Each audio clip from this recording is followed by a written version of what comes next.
দুজনের ভালোবাসা যদি সত্যি হয় তাহলে পূর্ণতা একদিন ঠিকই পাবে। একটা ভাই আমাকে বলতেছিল আমাদের সম্পর্কটা ছিল 1 বছরে, এত অল্প সময়ে আমরা এতটা ভালোবেসে ফেলেছিলাম দুজনকে, যেটা হয়তো আপনাকে বলে বোঝাতে পারবো না। আমি মাঝে মাঝে জিজ্ঞেস করতাম এত অল্প সময়ে এতটা ভালোবাসা কিভাবে সম্ভব, তুমি কি কোনো জাদু করছো? ও বলতো হ্যাঁ করছি তো। কালো জাদু? ও আমার থেকে 2 বছরের ছোট, তবে খুব ফাজিল। সারাদিন আমাকে জ্বালাতন করে, সারাদিন টম আর জেরির মতো মারামারি করি আমরা। ওর বাসায় ওকে দেখতে আসে, ছেলেপক্ষের নাকি অনেক ভালো লাগে ওকে। আমার পাগলিটা সবার সামনে বলে ফেলে আমি আমার সাথে কেউকে সহ্য করতে পারবো না, আমি একজনকে ভালোবাসি, আমি তাকেই বিয়ে করব, তাতে আমার যা হয়ে যায়। ওকে বেশি কথা বলে বাসা থেকে, কারণ ওদের ফ্যামিলিতে ভালোবেসে বিয়ে করা বারণ, আর তারা কখনো এই বিষয়টা মানবেও না। আবার আমি বেকার, এখনো গ্রাজুয়েশন শেষ হয়নি। তারপর 11 দিনের মাথায় ওই ছেলের সাথে বিয়ে ঠিক করে ফেলে, তাও ওকে না জানিয়ে।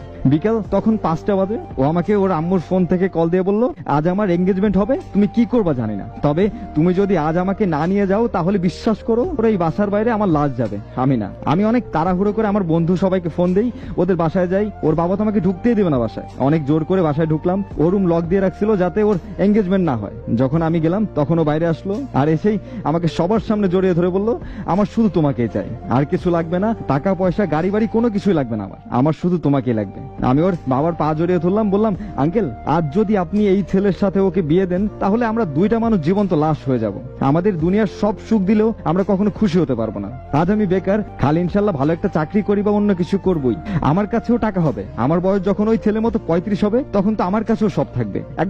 একবার বলেন এই 14 বছর আপনি অপেক্ষা করবেন, তাহলে আমি ঠিক তখনই আসবো। আমাদের দুজনকে আলাদা করবেন না, আপনার কাছে ভিক্ষা চাচ্ছি, আপনাকে ওয়াদা করতেছি কোনোদিন আপনার মেয়েকে আমি একটু কষ্টও দিব না। আর আজ যদি আপনি আমাদের ফিরিয়ে দেন আমাদের মরে যাওয়া ছাড়া আর কোনো রাস্তা থাকবে না। ওর আব্বুর পার কাছে বসে কিছু কথা বলছিল, বাবা আমি না তোমার লক্ষ্মী মেয়ে, ছোটবেলা থেকে যা চাইছি তাই দিছো, কখন একবারও বলো নাই দিব না। তখন যদি সব দিতে পারো, আর আজ আমি তাকে চাচ্ছি যাকে আমি আমার জীবনের থেকেও বেশি ভালোবাসি। বাবা তোমার মেয়েকে তুমি যার কাছে দাও কখন আমি সুখী হতে পারবো না। বাবা তোমার মেয়েটা আজ তোমার কাছে শেষবারের মতো চাচ্ছে, বাবা তুমি ফিরিয়ে দিও না। তোমার মেয়েটাকে তুমি তার ভালোবাসার মানুষটাকে ভিক্ষা দাও। আর আজ আমার বাবা যদি আমার খুশিটা আমার কাছ থেকে কেড়ে নেয়, কথা দিলাম বাবা তোমার মেয়েকে তুমি আর কখনো দেখতে পারবা না। ওর আম্মু দূর থেকে দাঁড়িয়ে শুধু কাঁদতেছিল। ওর বাবা ওই ছেলেকে ও তার ফ্যামিলি সবাইকে বললো আমাকে মাফ করে দিবেন, আমি আর যাই হই না কেন এত বড় পাষাণ না যে এদের এত ভালোবাসা আমি নষ্ট করব।